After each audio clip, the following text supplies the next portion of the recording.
were agriculture, transport and trade. The agriculture, forestry and fishing industry decreased by over 29%. The decrease was mainly due to a drop in the production of field crops and horticultural products. The manufacturing industry contracted by 0.3% in the quarter, mainly due to a decrease in the production of motor vehicles, parts and accessories.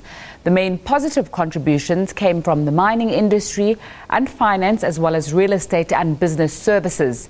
The mining sector increased on the back of increased production in platinum group metals, copper and nickel.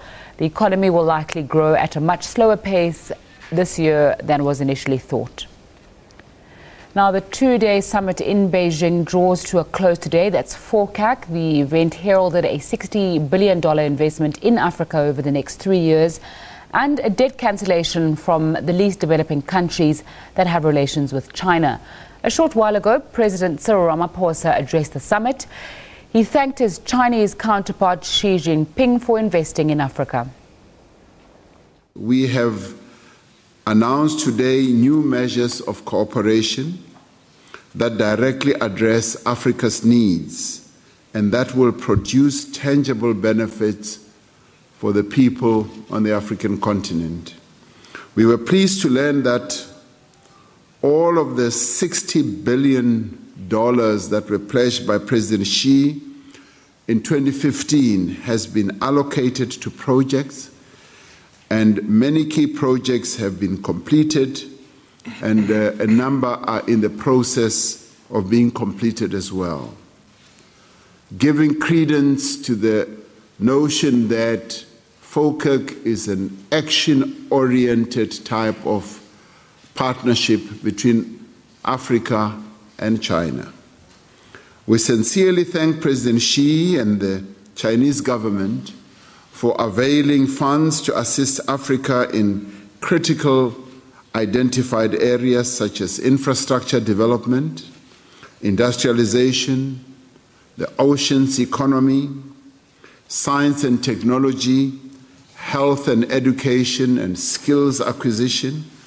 We further agreed that the fruitful partnership between our governments should extend also between relations amongst our citizens in all spheres of life, meaning that we need to encourage the people-to-people type of contact between the peoples of China and the peoples of Africa. In this regard, we are committed to continue pursuing opportunities for increased people-to-people contacts so that our partnerships can be comprehensive. For more on this, we crossed our reporter Mzwandile Mbeje in Beijing. Good afternoon. We're just hearing about this recession that's come about earlier on. Has President Cyril Ramaphosa addressed that in China today?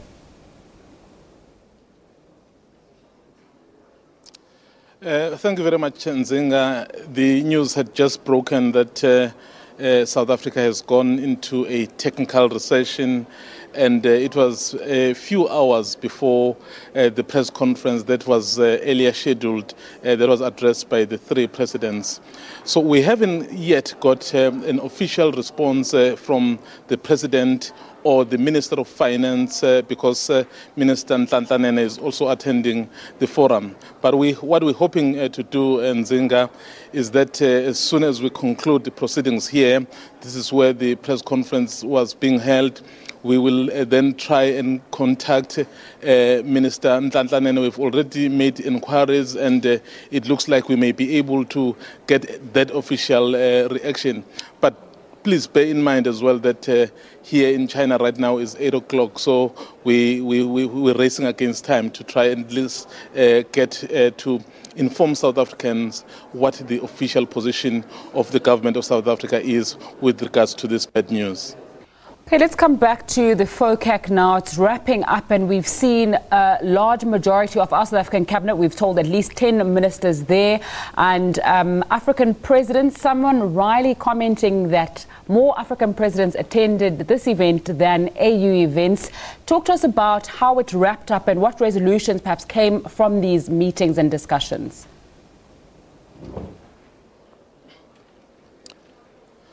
It's a very important gathering, this one, by the look of things, in terms of the attendance from the African heads of state. Indeed, you heard about 50 plus heads of state from the continent, and which really attaches the importance they place on this kind of a forum. Yesterday, the president of China, President Xi, announced that there will be $60 billion that will be committed towards the projects on the African continent. And that was well welcomed. And remember, he had made the same pledge in 2015 in Johannesburg.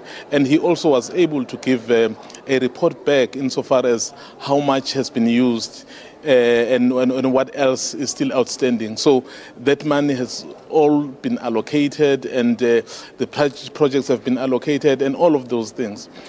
In his own words, President Xi, he said, currently the relations between China and Africa are at their best.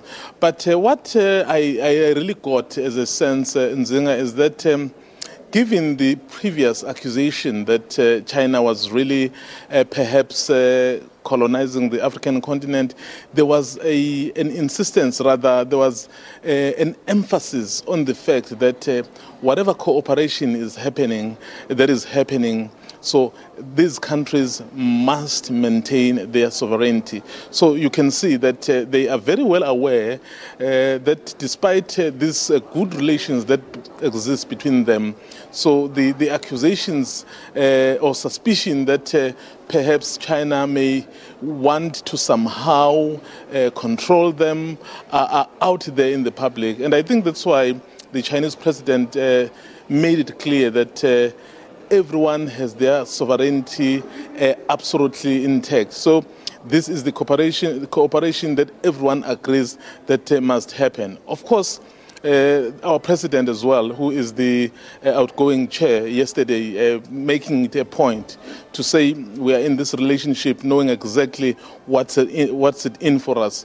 So anyone who comes and says we are being dictated to is wrong. So we have decided that we'll do these projects together with China, skills development in the areas of energy, infrastructure, and human and resources development. So all range of issues really African leaders which seem to be very interested in.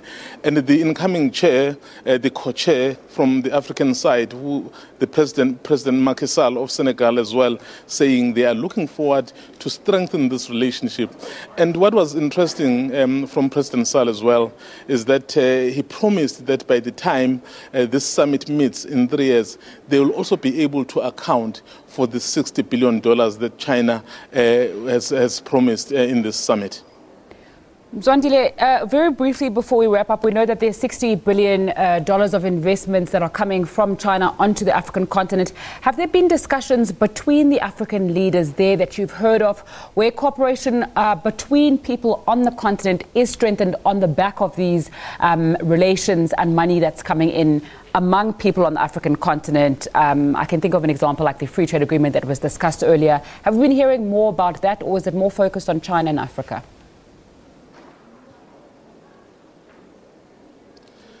What is basically happening is that this is a relationship between the continent and, of course, China. China, obviously, is one country, and Africa is many countries. Despite the fact that they agree as a continent, so what in the main they do, they base their relations with China on the principles set out by the AU. You know, there is Agenda 2063, which sets out how Africa wants to develop. So in that process, there is a number of areas that I identified. They have spoken about people-to-people contact. Already, Chinese president has offered that China will accept 50,000 students from Africa to come and study here. And also, the African countries will then take African students as well to rather African Chinese students will also travel to Africa as well as part of the exchange program, because it's not only about talking development on one side.